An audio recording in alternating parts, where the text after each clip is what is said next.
بسم اللہ الرحمن الرحیم۔ الحمدللہ رب العالمین والصلاة والسلام علی خاتم الانبیاء والمرسلین، اما بعد فاعوذ باللہ من الشیطان الرجیم، بسم اللہ الرحمن الرحیم۔ وعباد الرحمن الذین یمشون علی الارض ہونا واذا خاطبهم الجاہلون قالوا سلاما والذین یبیتون لربهم سجدا وقیاما۔ وقال اللہ تعالیٰ فی مقام آخر اولئک یجزون الغرفۃ بما صبروا ویلقون فیہا تحیۃ وسلاما۔ مکرم سامعین، یہ قرآن مقدس میں سے سورۃ الفرقان کی کچھ آیات آپ کے سامنے تلاوت کی گئی ہیں۔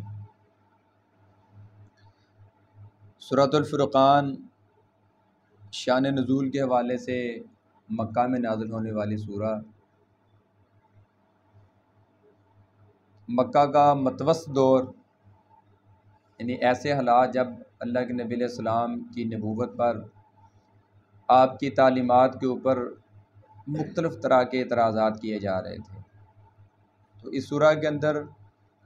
ان اعتراضات کے جوابات بھی دیے گئے ہیں،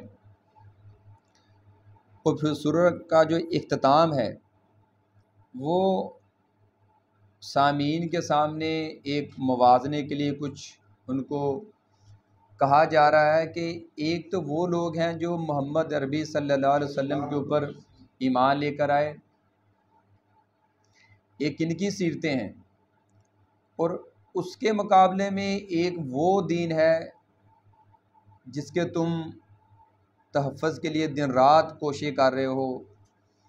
ایک ان لوگوں کی سیرتیں ہیں، تو لہٰذا خود موازنہ کر لو کہ کون اچھے لوگ ہیں۔ جس طرح اسی بات کو سورۃ المومنون کے آغاز میں بیان کیا گیا ہے، تو سورۃ الفرقان کے اختتام اسی بات کو بیان کیا گیا ہے۔ ان آیات کے اندر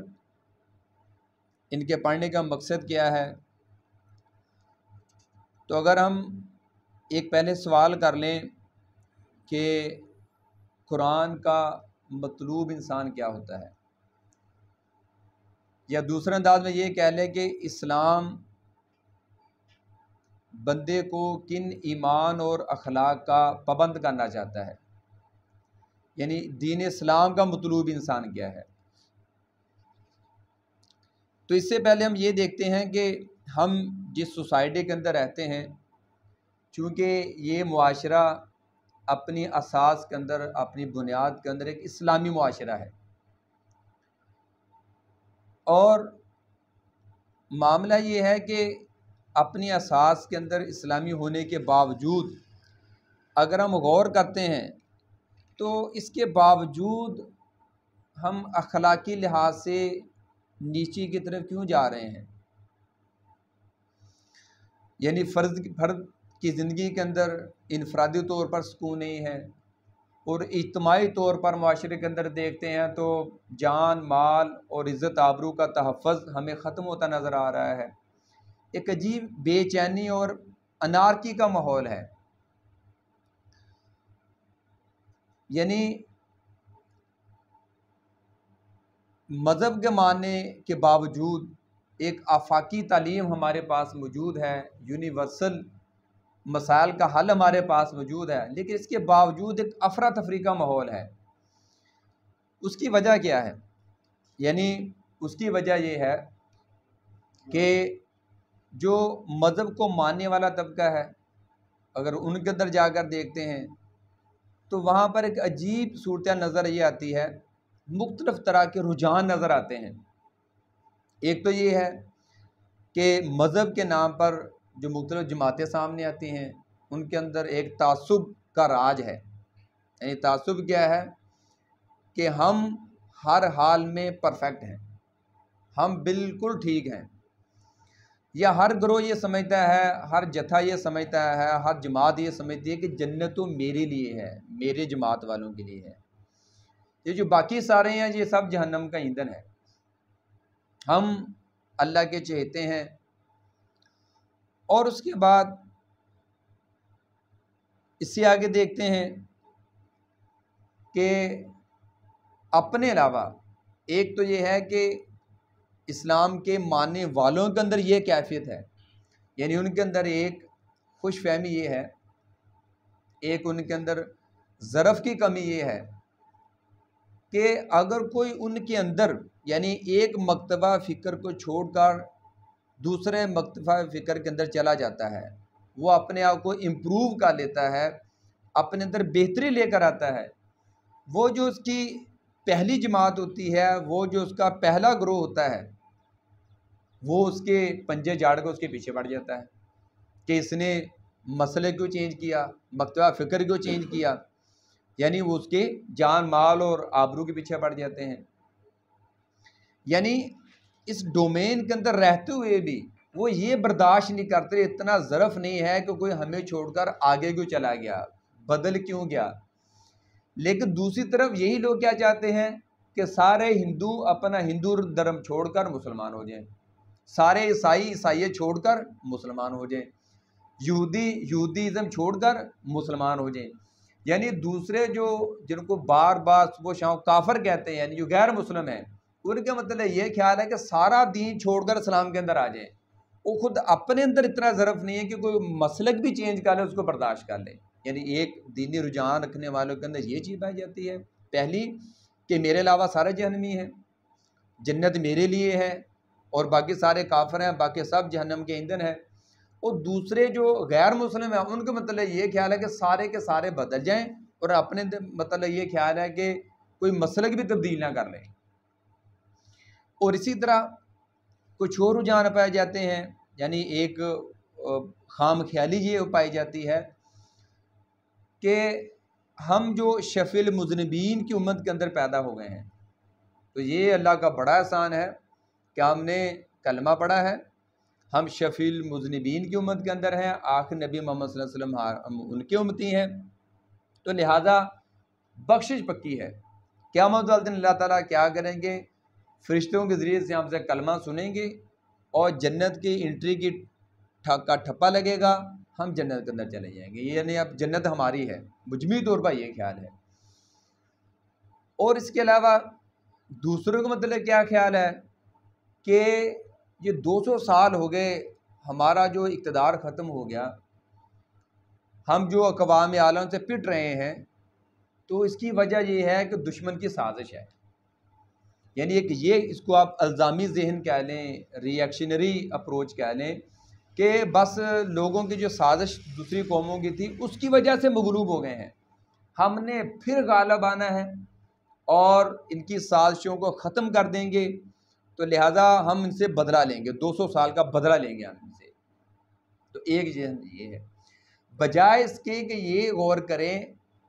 کہ اس کا کوئی اور حل کیا ہے، اس کا کوئی مثبت حل بھی ہے کہ نہیں، یعنی یہ ایک مختلف رجحان پائے جاتے ہیں۔ اور پھر آپس کے حالات کیا ہیں، جس طرح شاعر بھی کہتا ہے کہ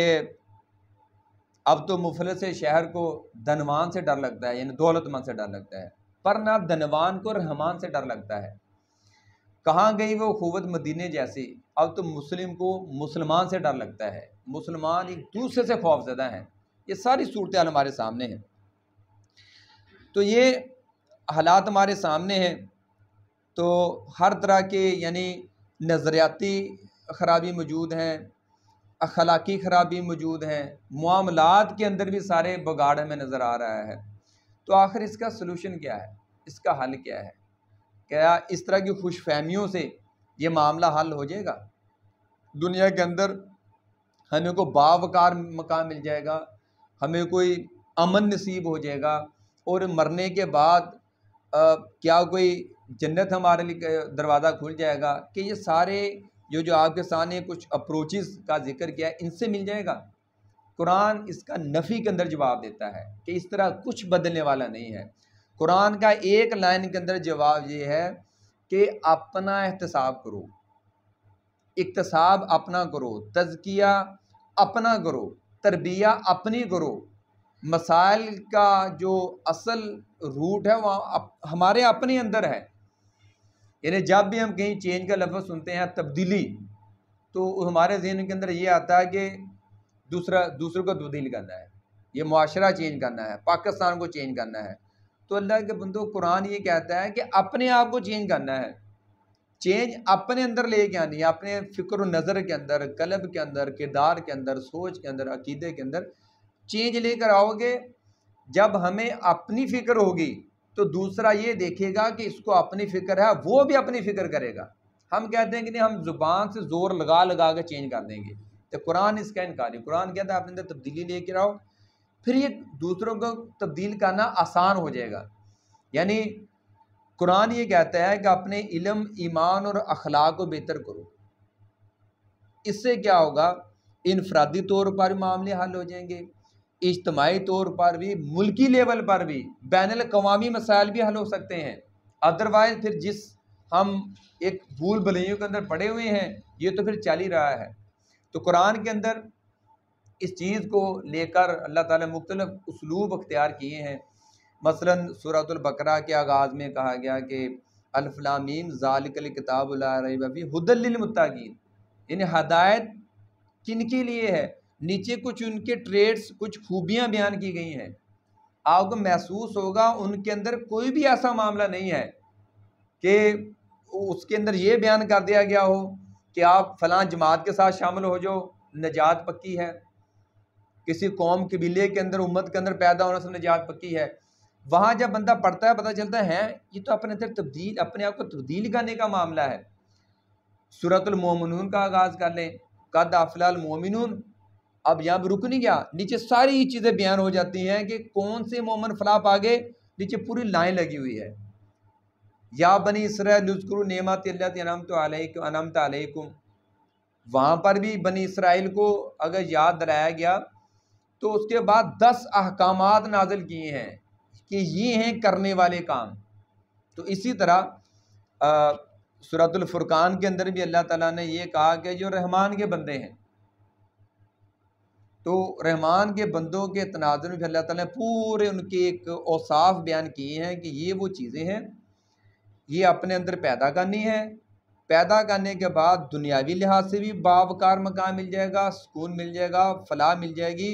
اور مرنے کے بعد پھر میرے پاس آ جاؤ گے، تمہارا یہی نام ہے۔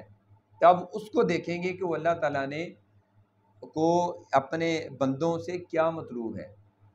کون سی چیزیں کرنے کا حکم ہے، کون سے ڈوز ہیں، کون سے ڈانٹس ہیں، کون سے کام نہیں کرنے۔ تو یہ کوئی نئی چیزیں نہیں ہیں، بلکہ قرآن کا جو ایک صفت ہے کہ یہ تذکیر ہے، یاد دہانی ہے، تو وہ پرانی چیزیں ہیں، لیکن اللہ تعالیٰ کے بیان کرنے کا انداز یہ ہوتا ہے کہ ایک ہی چیز کو مختلف پیرائے کے اندر بیان کیا جاتا ہے۔ ہر دفعہ چیز وہی ہوتی ہے، ذکر نماز کا ہے، لیکن جس مفہوم کے اندر وہ چیز بیان کی جاتی ہے وہ خوبصورت ہو جاتی ہے، اس کا نیا پہلو سامنے آ جاتا ہے۔ تو یہاں پر جو اللہ تعالیٰ نے اس چیز کا ذکر کیا ہے وہ عباد الرحمن کے صفات کے حوالے سے بیان کیا ہے۔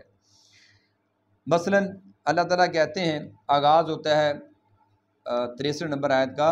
وَعِبَادُ الرَّحْمَنِ الَّذِينَ يَمْشُونَ عَلَى الْأَرْضِ هَوْنًا وَإِذَا خَاطَبَهُمُ الْجَاهِلُونَ قَالُوا سَلَامًا۔ اللہ کے بندے تو وہ ہیں جو زمین پر آستگی سے چلتے ہیں، عاجزی سے چلتے ہیں۔ یعنی پہلی چیز جو بیان کی گئی ہے وہ یہ ہے کہ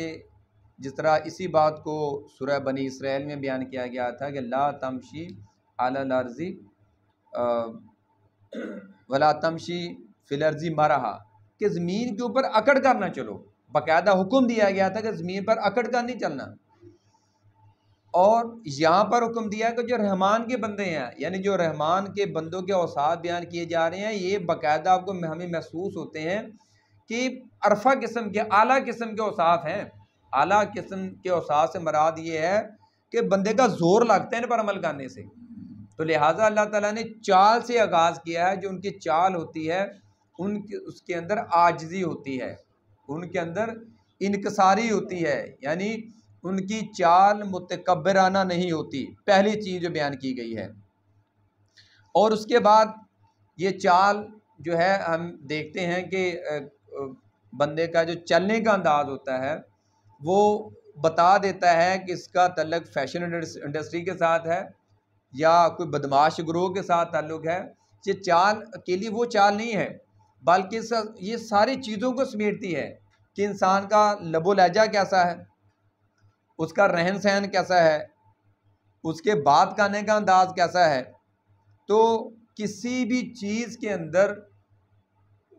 اس کا کوئی پہلے بھی اٹھا لیں، اللہ تعالیٰ کہتا ہے کہ اس کے اندر آپ کو عاجزی ملے گی۔ ایک ہوتی ہے عاجزی، ایک ہوتا ہے مجبوری، یعنی ایک ہوتا ہے چیز کو برداشت کرنا کہ بندے اس قابل ہی نہیں، بدلا لے بندہ اچھا برداشت کرتے ہیں۔ عاجزی یہ ہوتی ہے بندے کے پاس وسائل بھی ہیں، بندے کے پاس طاقت بھی ہے، بندہ پروٹوکول لے بھی سکتا ہے، لیکن اس کے باوجود کہتا ہے بس ٹھیک ہے، ایسے ہی ٹھیک ہے۔ اللہ کے نبی علیہ السلام بیٹھے ہیں، ساری محفل کے اندر ساتھ ہی بیٹھے ہیں، کوئی پہچانتا نہیں کہ ان میں سے نبی کون ہے، کوئی اللہ کسی کو پروٹوکول نہیں، کوئی اللہ کسی کو اس طرح کا کوئی تخت نہیں بنوایا۔ تو یہ عمر رضی اللہ تعالیٰ عنہ ہے، خلفاء ہیں، تو یہ عاجزی تھی۔ تو عاجزی یہ ہوتی ہے کہ بندہ بدلہ لینے پر قادر ہے، ظلم کرنے کے اوپر قادر ہے، پھر بھی اپنے آپ کو روک کے رکھنا۔ تو اللہ تعالیٰ کو یہ چیز پسند ہے۔ احادیث کے اندر آتا ہے کہ اللہ کے نبی علیہ السلام فرماتے ہیں کہ اللہ تعالیٰ صدقہ دینے والے کے مال میں کمی نہیں کرتا، صدقہ انسان کے مال میں کمی نہیں کرتا۔ بندہ جو معاف کر دے اللہ تعالیٰ اس کی عزت میں اضافہ کر دیتا ہے، جو بندہ بھی اللہ کے لیے عاجزی اختیار کرتا ہے اللہ اس کا درجات بلند کر دیتا ہے۔ یہ ایک ایسی چیز ہے جو باقاعدہ جس کے اوپر بندے کا زور لگتا ہے کہ بندہ وہاں پر اپنوں کو جذبات کو کنٹرول کرتا ہے۔ تو لہذا اس حوالے سے جو اللہ تعالیٰ نے پہلی صفت بیان کی ہے وہ ہے عاجزی، یعنی ایک نرمی کا معاملہ، خذ العفو، معاف کرنے کو اپنی عادت بناؤ۔ اس طرح احادیث کے اندر آتا ہے کہ اللہ تعالیٰ نرمی اختیار کرنے سے وہ کچھ دیتا ہے جو سختی اختیار کرنے سے نہیں دیتا۔ کہیں آتا ہے کہ نرمی کو لازمی پکڑو، تو یہ چیز، تو اس کے مقابلے کے اندر جو دوسری چیز ہے قرآن کے اندر جس کی بڑی مذمت کی گئی احادیث کے اندر بھی، وہ یہ ہے کہ اللہ کے نبی علیہ السلام فرماتے ہیں کہ متکبر جس کے اندر رائے کے دانے کے برابر بھی کبر ہوگا وہ جنت کے اندر نہیں جائے گا۔ کبر کیا ہوتا ہے؟ احادیث سے پتہ چلتا ہے کہ اللہ کے نبی علیہ السلام سے پوچھا گیا کہ کبر کیا ہے، یعنی تکبر کیا ہے، تو اللہ کے نبی علیہ السلام فرماتے ہیں کہ الکبرو غمت الناس، کبر یہ ہے کہ انسان دوسروں کا اپنے سے کمزور سمجھے، گھٹیا سمجھے، باطر الحق، حق بات کو نہ مانے، دوسروں کا اپنے سے کمتر سمجھے۔ تو یہ کمتر سمجھنا پروفیشن کے حوالے سے ہو سکتا ہے، لباس کے حوالے سے ہو سکتا ہے، پروفیشن کے حوالے سے ہو سکتا ہے، ذات پات کے حوالے سے ہو سکتا ہے، صوبے کے لحاظ سے ہو سکتا ہے۔ تو یہ پہلا ارتکاب جو تکبر کا کیا، قرآن ہمیں بتایا کہ وہ ابلیس تھا جس نے تکبر کیا،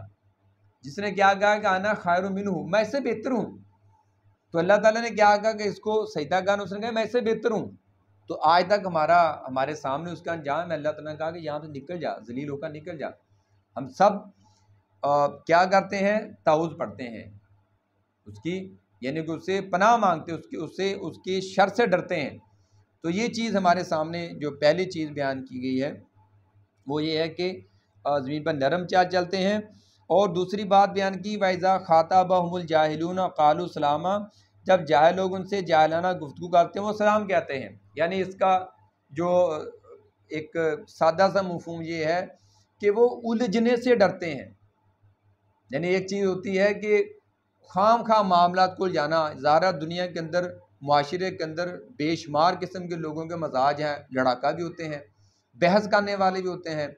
ٹائم ضائع کرنے، دوسروں کو فلیئر اپ کرنا، بھڑکانے والے بھی ہوتے ہیں، ہر طرح کے ہوتے ہیں۔ تو اللہ نے کہا جو میرے بندے ہیں، جو رحمان کے بندے ہیں، ان کا وصف یہ ہے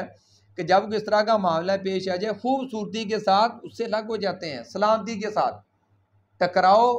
الجھنا، اس سے بچنے کی کوشش کرتے ہیں۔ اللہ کے نبی علیہ السلام سے یہ ایک صحابی نے آگا شکوہ کیا، یا نبی اللہ کہ میرے جو رشتہ دار ہیں، خاندان والے ہیں، میں ان کے حقوق ادا کرتا ہوں پورے، لیکن وہ میرے حقوق غصب کرتے ہیں، اور اس کے بعد کہا کہ میں ان کے ساتھ حسن سلوک کرتا ہوں، وہ میرے ساتھ بدسلوکی کرتے ہیں، اور میں ان سے حلم اور بردباری سے پیش آتا ہوں، وہ میرے ساتھ جہالت کے ساتھ پیش آتے ہیں۔ تو اللہ کے نبی علیہ السلام فرماتے ہیں کہ اگر تو جس طرح تم نے بات کی ہے، اگر تو ایسے ہی کر رہے ہو تو سمجھ لو تم ان کے منہ پر سیاہی مل رہے ہو، ان کے منہ کے اندر خاک بھر رہے ہو، اور جب تک تم اس طرح ہی کرتے رہو گے، یعنی ان کے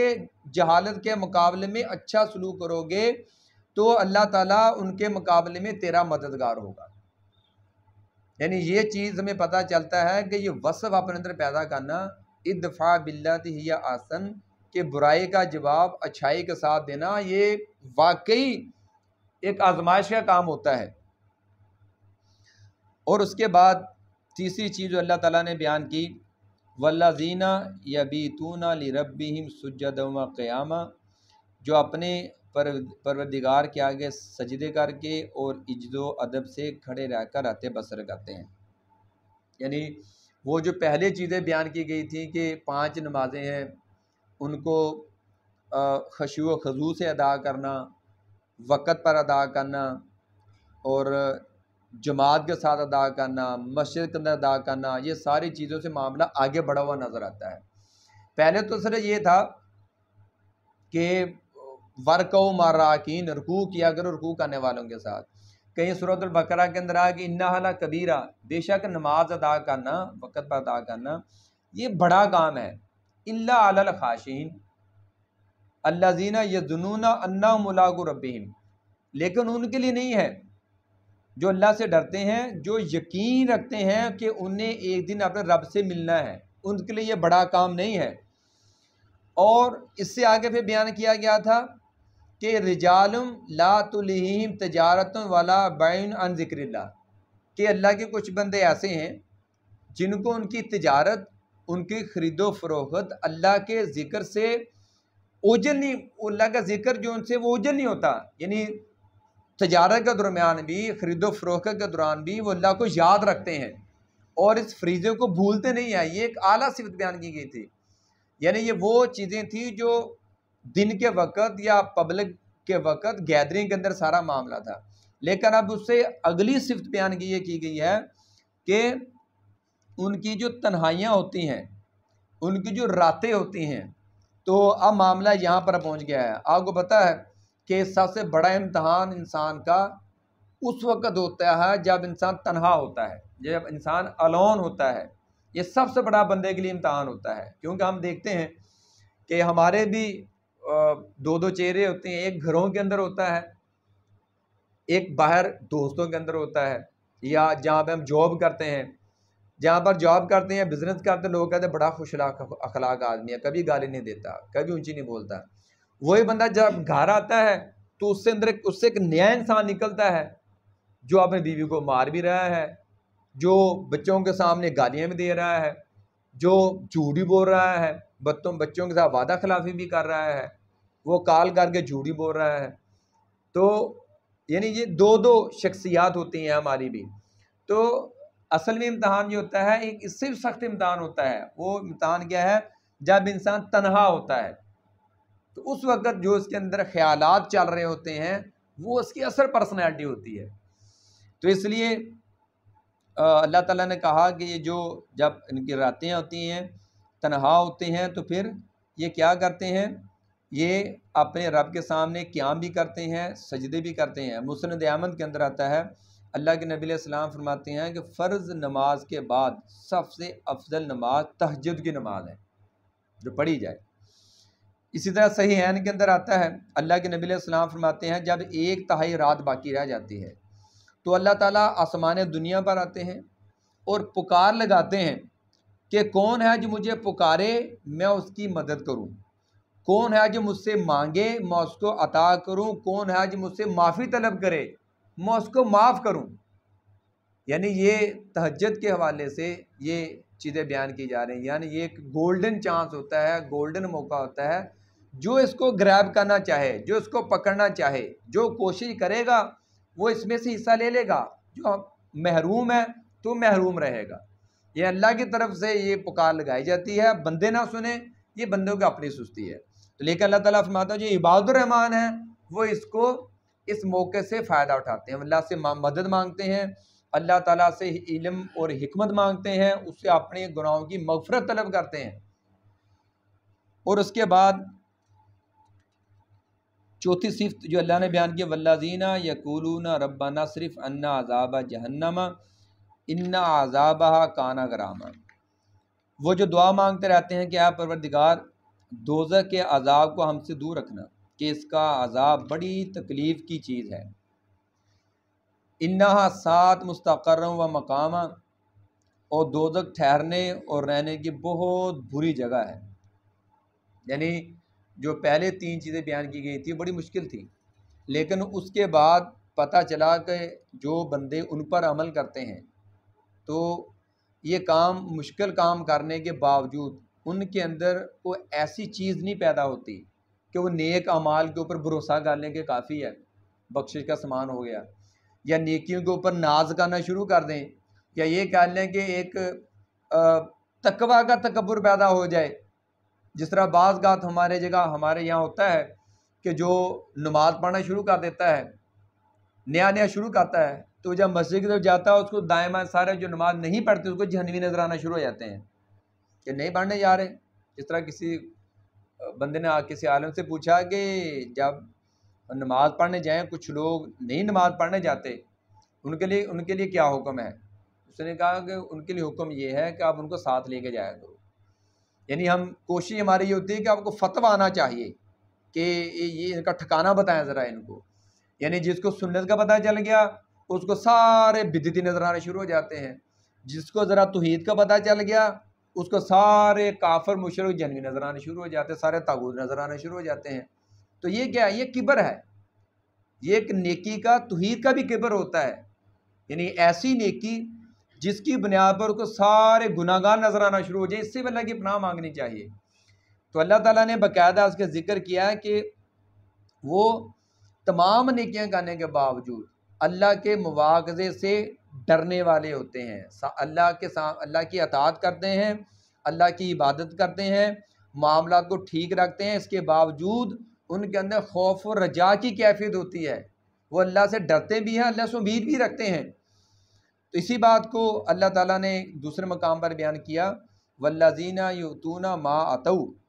اللہ تعالیٰ جو ان کو دیتا ہے ان میں سے اللہ کے راستے میں دیتے ہیں، اس کے باوجود وقلوبہم واجلہ، ان کے دل ڈرتے رہتے ہیں، یعنی اللہ کے راستے میں دیتے بھی ہیں، خرچ بھی کرتے ہیں، اعلانیہ بھی خفیہ بھی،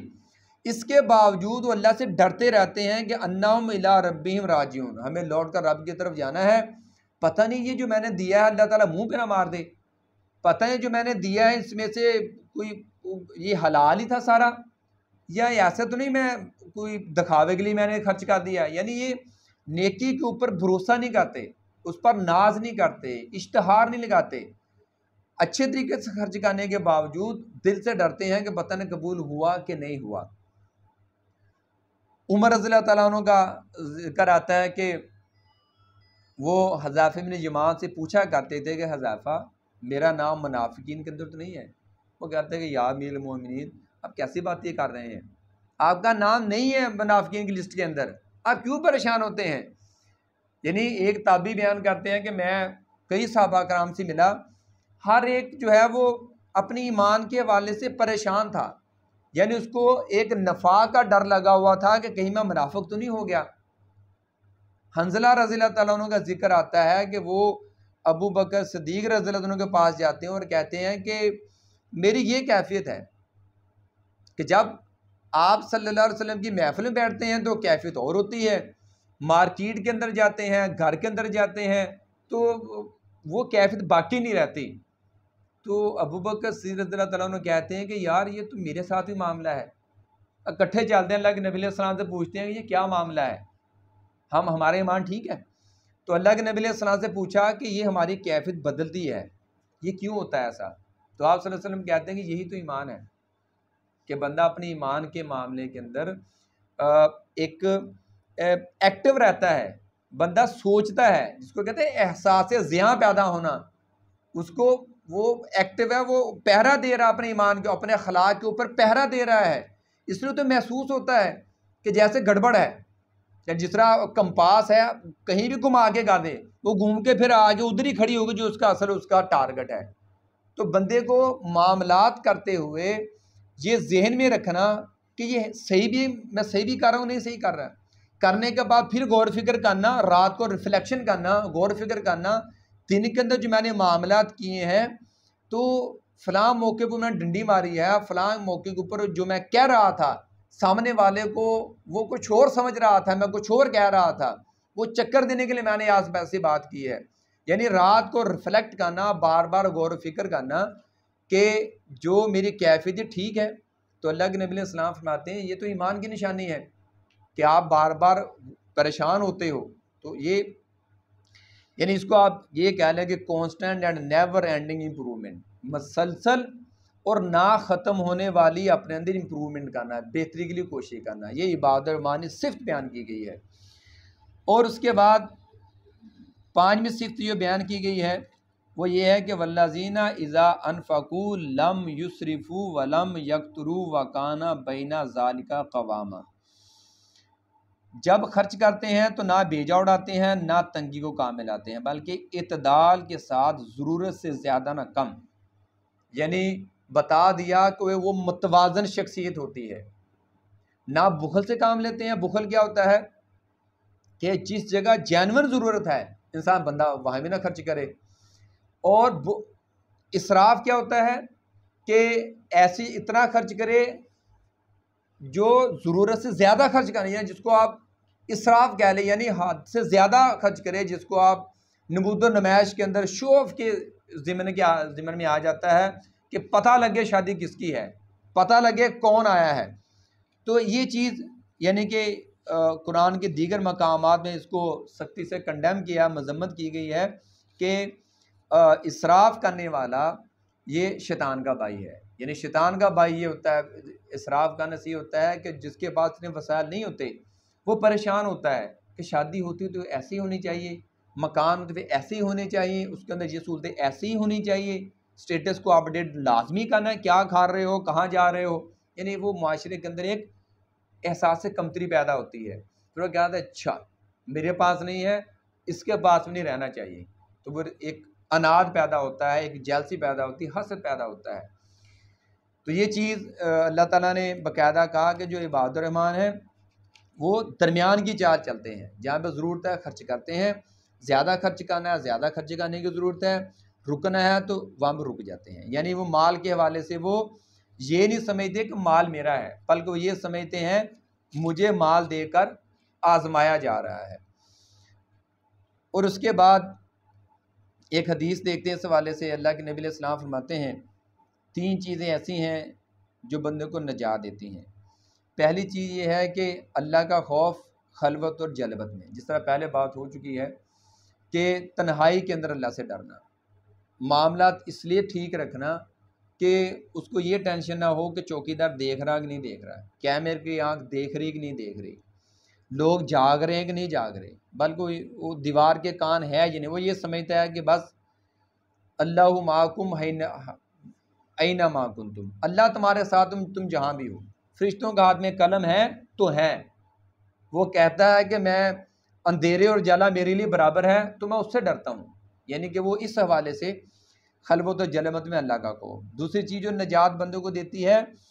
حق بات کہنا خوشی اور غصہ میں، یہ بہت مشکل کام ہے۔ ہم کیا کرتے ہیں، غصے کے اندر دعویٰ کر دیتے ہیں، خوشی کے اندر وعدہ کر لیتے ہیں، پھر بعد میں اب غصہ اترتا ہے، نارمل ہوتے ہیں، پھر دیکھتے ہیں کہ یہ میں نے کیا کر دیا۔ تو اس لیے یہ بڑا امتحان ہوتا ہے خوشی کے اندر اور غصے کے اندر۔ تیسری چیز میانہ روی اختیار کرنا خوشحالی اور تنگ دستی میں، یعنی حالات بدلتے رہتے ہیں، اپس اینڈ ڈاؤنس چلتے ہیں، تو لیکن بندہ میانہ رو رہے، میانہ جو درمیان کی چال ہے وہی بہترین ہے۔ 3 چیزیں جو ہلاک کرنے والی ہیں، اللہ کے نبی علیہ السلام فرماتے ہیں خواہش نفس کی پیروی کرنا، جس کو کہتے ہیں لسٹ فالنگ، کہ جو میرے دل میں آیا ڈو واٹ یو وانٹس، کرو جو تمہارا دل کرتا ہے۔ یہ جانور والا فارمولہ ہے۔ انسان ذمہ دار ہے، انسان کے ذہن کے اندر جو بھی خیال آیا اس سے آگے فلٹر لگاتا ہے کہ یہ صحیح ہے کہ غلط ہے. اگر فلٹر چھوڑ دے گا تو انسانیت و جانوریت کے اندر فرق ختم ہو جائے گا. انسان کا معاشرہ جنگل فرق ختم ہو جائے گا. لہذا خواہش نفس کی پیروی بندے کو ہلاک کرتی ہے. دوسری چیز جو ہلاک کرتی ہے بخل، بندہ بخیل بن جائے. تیسری چیز ہے کہ آدمی خود پسندی کی عادت میں مبتلا ہو جائے، یعنی اس کے ذہن میں یہ چلے کہ جو میں سوچتا ہوں یا جو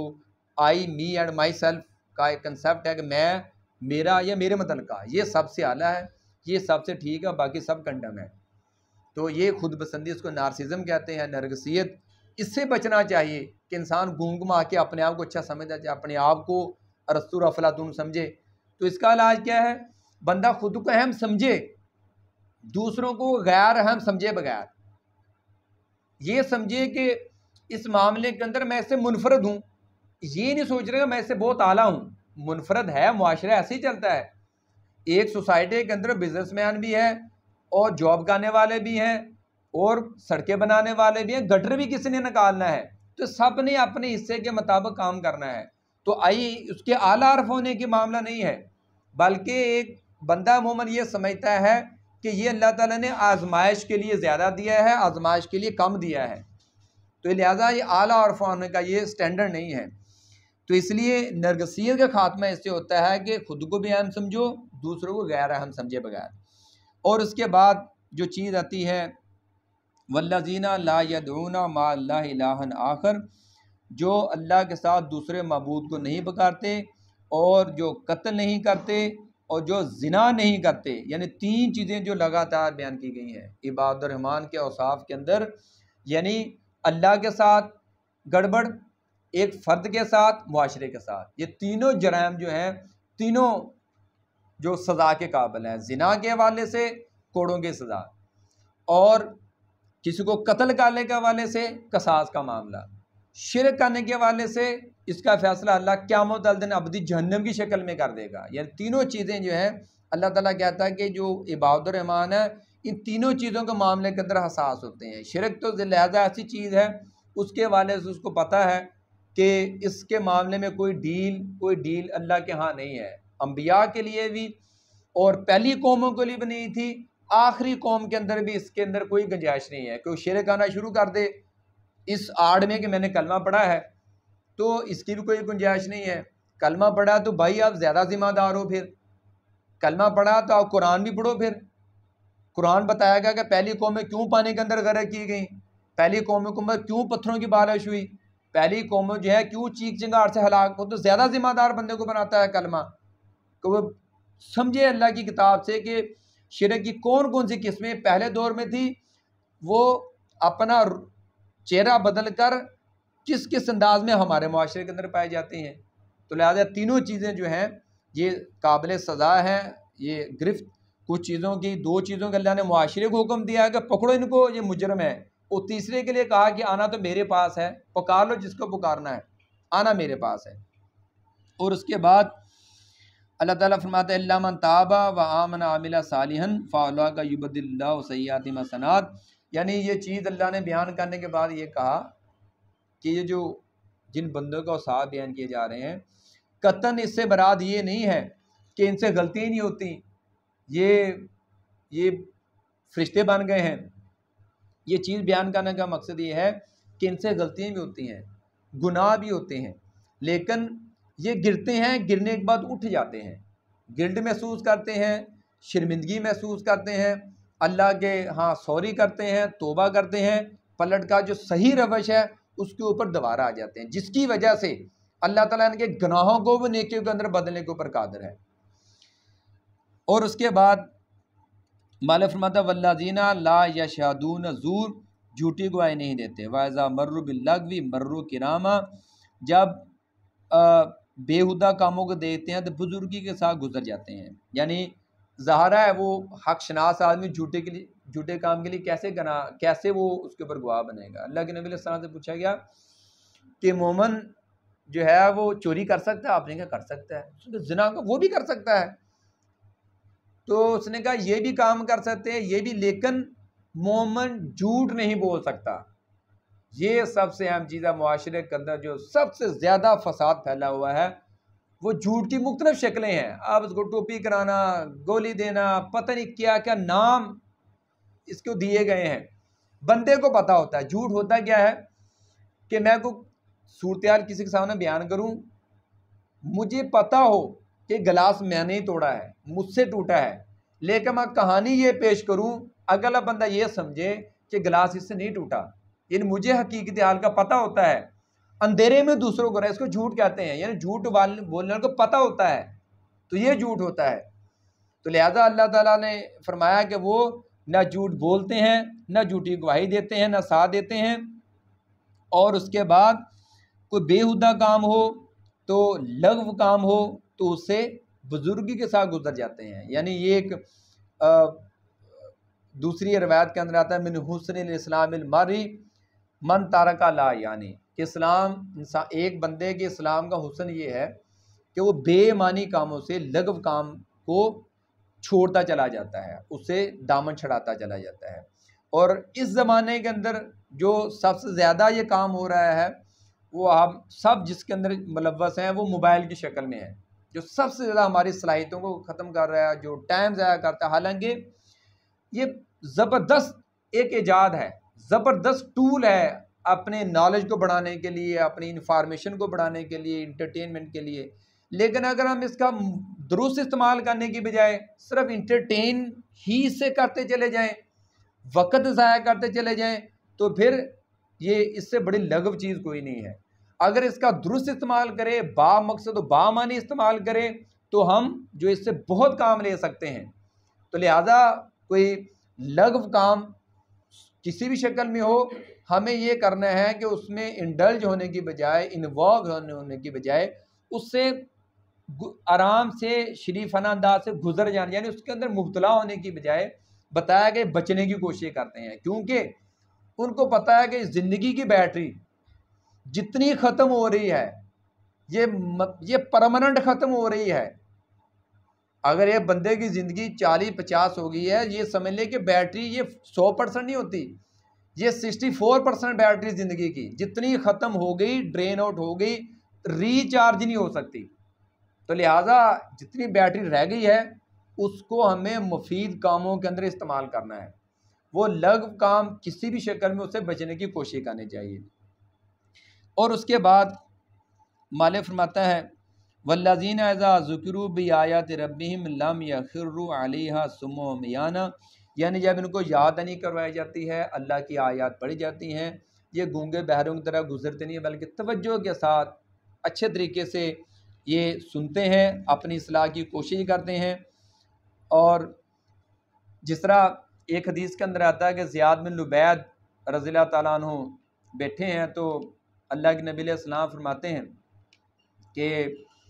زیاد ایک وقت آئے گا دین مٹا چلا جائے گا. تو انہوں نے کہا کہ یا نبی اللہ، یہ کیسے ممکن ہے کہ دین مٹ جائے، مٹنا شروع ہو جائے؟ ہم اللہ کی کتاب کی تلاوت کرتے ہیں، ہم نے یہ کام اپنے بچوں کو سکھا دیا، وہ بھی تلاوت کرتے ہیں، وہ اپنے بچوں کو سکھائیں گے تو دین کیسے مٹ جائے گا؟ تو نبی علیہ السلام فرماتے کہ زیاد بن لبید، میں تمہیں مدینہ کا بڑا ذہین آدمی سمجھتا تھا، لیکن اس طرح کا معاملہ ہے نہیں. انہوں نے کہا جی وہ کیسے؟ تو آپ صلی اللہ علیہ وسلم فرماتے ہیں کہ تورات اور انجیل کی تلاوت تو یہود و نصارہ بھی کرتے ہیں، لیکن اس کی تعلیم کے اوپر عمل نہیں کرتے. لہذا مسئلہ اکیلا تلاوت کا نہیں ہے، دین تب مٹتا ہے جب اس کے اوپر عمل نہ کیا جائے. تو لہذا اللہ تعالیٰ نے عباد الرحمان کی خوبی بیان کی ہے، جب ان کو اللہ کی آیات پڑھ کر سمجھایا جائے تو وہ بالکل اس کو توجہ کے ساتھ سنتے ہیں، اس کے اوپر عمل پیرا ہونے کے لیے سنتے ہیں، معلومات میں اضافہ کرنے کے لیے نہیں سنتے. اور اس کے بعد آخری چیز جو اللہ تعالیٰ نے بیان کی والذین یقولون ربنا ھب لنا من ازواجنا ذریاتنا قرۃ اعین واجعلنا للمتقین اماما، جو اللہ سے دعا مانگتے ہیں. یعنی دعا مومن کا بہت بڑا ہتھیار ہے، اللہ سے ایک کنیکشن حاصل کرنے کا بہت اچھا طریقہ ہے، کیونکہ دعا کے اندر بندہ یہ ثابت کرتا ہے کہ وہ برتر ہستی موجود ہے، اپنی عاجزی کا اظہار کرتا ہے. تو وہ اپنے جو سب آرڈینیٹ ہیں، گھر والے ہیں، اہل و عیال ہیں، اس سے بھی بے خبر نہیں ہوتا۔ وہ پہلے تک تو سارا اپنی ذات کے حوالے سے تھا، اب اس سے اگلا اقدام یہ آتا ہے کہ جو اس کے متعلقہ ہیں، جو اللہ نے ان کو ماتحت دیے ہیں، اس حوالے سے بھی ذمہ دار ہے وہ۔ اللہ تعالیٰ وہ پہلے کوشش کرتا ہے، پھر اللہ تعالیٰ سے دعا کرتا ہے کہ اللہ بیویوں کی طرف سے، اولاد کی طرف سے آنکھ کی ٹھنڈک عطا فرما اور ہمیں پرہیزگاروں کا امام بنا۔ ظاہر ہے جب وہ دعا کرے گا تو وہ کوشش بھی کرے گا کہ میں ان کا سربراہ بنوں، سے مراد یہ ہے کہ پھر وہ کام کرے گا جو گھر والوں کی تربیت کے اندر مؤثر ہے۔ اس لیے ایک دنیا پرست اور اللہ پرست کے درمیان فرق یہ ہوتا ہے سورۃ اللقمان کے تناظر میں، کہ ایک دنیا پرست یہ سوچتا ہے صرف کہ میرے مرنے کے بعد اولاد کا کیا بنے گا۔ جو اللہ پرست ہے، جو روز محشر کی ملاقات کے اوپر یقین رکھتا ہے، وہ یہ سوچتا ہے کہ اولاد کے مرنے کے بعد اولاد کا کیا بنے گا، اس کو یہ فکر ہوتی ہے۔ تو اللہ تعالیٰ نے یہ تمام چیزیں اوصاف بیان کی ہیں، بیان کرنے کے بعد جو 11-12 اوصاف بیان کیے ہیں، پھر اللہ تعالیٰ نے ان کا بدلہ بیان کیا ہے کہ یہ سارے کام انسان کرے گا، اپنے ایمان اور اخلاق اور اپنے معاملات کے اندر دن بدن بہتر لانے کی کوشش کرے گا، تو اس کا نتیجہ دنیا کے اندر نکلے گا۔ یعنی آپ یہ سمجھ لیں کہ نماز ہے، اللہ تعالیٰ فرماتا ہے کہ تنہا عن الفحشاء والمنکر، ایک بندہ نماز پڑھنے والا یہاں دنیا کے اندر جو نتیجہ نکلتا ہے اس سے اندازہ کر سکتا ہے کہ میری نماز کا دنیا کے اندر وہ رزلٹ آ رہا کہ نہیں آ رہا۔ اگر دنیا کے اندر رزلٹ نہیں آ رہا تو سمجھ لے کہ وہ آخرت کے اندر دوسرا نتیجہ کیسا نکلے گا۔ تو اس لیے یہ جو جتنے بھی اوصاف ہیں، جب بندہ ان کو پریکٹس میں لے کے آتا ہے تو اس کے اثرات، اس کے نتائج، اس کے جو ثمرات ہیں دنیا کے اندر مشاہدہ کرنا شروع کر دیتا ہے۔ اللہ کی مدد کو دنیا کے اندر بھی ملتی ہے۔ اور اس کے بعد اللہ تعالیٰ فرماتا ہے مرنا تو ہے، آخر موت، پھر کیا ہوگا؟ اولئک یجزون الغرفۃ بما صبروا ویلقون فیہا تحیۃ و سلاما خالدین فیہا حسنت مستقرا و مقاما۔ مالک فرماتا ہے ان صفات کا جو حامل ہیں ان لوگوں کو ان کے صبر کے بدلے اونچے اونچے محل دیے جائیں گے، اور وہاں فرشتے ان سے دعا و سلام کے ساتھ ملاقات کریں گے، اس میں ہمیشہ رہیں گے، وہ ٹھہرنے اور رہنے کی بہت ہی عمدہ جگہ ہے۔ یعنی یہ جو بدل اللہ تعالیٰ نے بیان کیا ہے، یہ قیامت میں جو اللہ تعالیٰ نے دینا ہے، تو جس طرح پہلے بات کی جنت کو اللہ تعالیٰ نے مختلف پرائے کے اندر بیان کیا ہے، اب یہاں پر جو انسان کی جبلت ہے، انسان کی ایک تڑپ ہے، وہ ہمارے سامنے ہے۔ دنیا کے اندر کیا چل رہا ہے کہ جناب اس نے ٹاور بنایا 400 میٹر لمبا، برج الخلیفہ بنا دیا، اس نے سکائی سکریپر بنا دیا، اتنی اتنی لمبی اونچی اونچی بلڈنگیں کھڑی کی جاتی ہیں۔ تو یہ کوئی پاگل تھوڑی ہیں، یہ انسان کی ایک چھپی ہوئی جبلت ہے کہ وہ بلند مقام پہ جانا چاہتا ہے، اوپر سے دیکھتا ہے جی فلاں ویو بڑا اچھا ہے، یہ ویو بہت اچھا ہے، تو وہ ایک محسوس کرتا ہے۔ K2 پہ کیوں انسان چڑھ جاتا ہے؟ پتہ بھی مرنے کے پورے چانس ہیں، 50-50 لائف ہے جو K2 پہ چڑھنے جا رہا ہے، ماؤنٹ ایوریسٹ پہ چڑھنے جا رہا ہے، لیکن انسان کو دیکھیں ہم جاتے ہیں، بام آتا ہے کہتا ہے جی میں فتح کروں گا، میں آکسیجن کے بغیر وہاں پہ جاؤں گا۔ یہ بلندی پہ جانا انسان کی جبلیت کے اندر شامل ہے۔ یہاں پر جو اللہ تعالیٰ نے جنت کا جو پہلو بیان کیا ہے، وہ انسان کو یہ بتانے کے لیے تمہاری یہ خواہش ہے اوپر جانا چاہتے ہو، اونچے ٹاور کے اندر رہنا چاہتے ہو، سب سے بلند، تو میرے پاس یہ کام کر کے آ جاؤ، میں تمہیں اونچے محلوں کے اندر تمہیں میں جگہ دے دوں گا۔ یعنی جو سکائے سکریپر دنیا کے اندر دیکھتے ہیں، مالک فرماتا ہے میرے سے زیادہ اچھے ہیں، یہ کام کرو، کرنے کے بعد آ جاؤ، وہ تمہیں مل جائے گا۔ اور سب سے جو ایک عجیب چیز یہ ہے،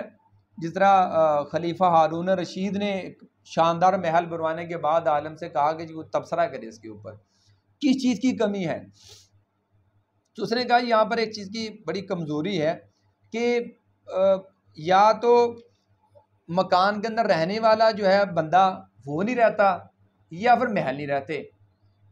اس نے کہا جی بالکل ایسا ہی ہے، یعنی محل تو بن گیا، یہ رہے گا تو میں نہیں رہوں گا، میں رہا تو یہ اس نے ختم ہو جانا ہے۔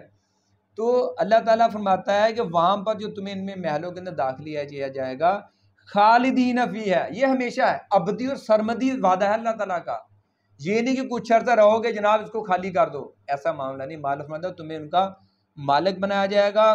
وہاں پر فرشتے آپ سے دعا و سلام کریں گے، ہمیشہ رہنے اور ٹھہرنے کی جگہ ہے. تو یہ چیزیں ہیں اللہ کے بندو جو پہلے شروع کے اندر بیان کیا گیا تھا کہ ہماری یہ چھوٹی چھوٹی جو ہمارے چیزوں ذہنوں کے اندر پیوست ہیں کہ شاید اللہ کے ہاں مقام لینے کے لیے، بخشش لینے کے لیے کسی جماعت کے اندر شامل ہونا ضروری ہے، اس امت کے اندر پیدا ہونا ضروری تھا، یا دشمنوں کو گالیاں دینے سے شاید کو درجے بلند ہوں گے. تو ایسا معاملہ نہیں ہے، بلکہ قرآن کو جہاں سے بھی ہم اٹھائیں گے وہ آپ کو پتہ چلے گا، وہ آپ سے کوئی تبدیلی کا مطالبہ کر دے گا. اپنے ایمان کے اندر، اخلاق کے اندر بہتری لے کر آؤ، پھر تمہیں یہ مقام ملنے والا ہے. تو اللہ تعالیٰ سے ہمیں دعا بھی کرنی چاہیے، اللہ تعالیٰ سے علم اور حکمت کی دعا کرنی چاہیے، اور جو چیز ہمیں پتہ چل جائے، ہمارے علم کے اندر آ جائے، تو ہمیں کوشش کرنی ہے کو ہمارے عمل کے اندر بھی آ جائے. ربنا تقبل منا انک انت